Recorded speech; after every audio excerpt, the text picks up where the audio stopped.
شارع الغرابي هو المكان اللي أغلب الناس يتواجد فيه علشان يغير كفرات سيارته.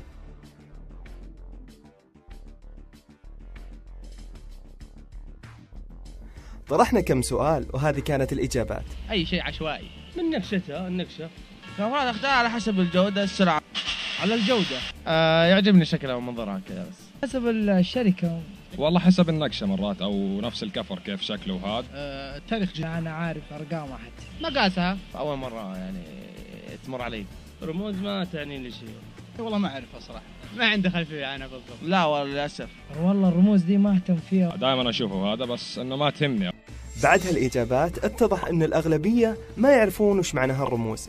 أنا بقول لكم وش معناها. هالأربعة أرقام تعني تاريخ الصنع. الأول والثاني من اليسار هي رقم الأسبوع، والثالث والرابع سنة الصنع. مثلا 11/14 يقول لك أنها صنعت في الأسبوع 11 من سنة 2014. وإذا شفت الحروف لحالها اعرف أنها للسرعة، واختر حرف يعطيك سرعة عالية S T H V. ولو أننا ما نشجع على السرعة، أهم حاجة لازم يكون عليها حرف A لأنه هو اللي يمشي مع الحر اللي عندنا.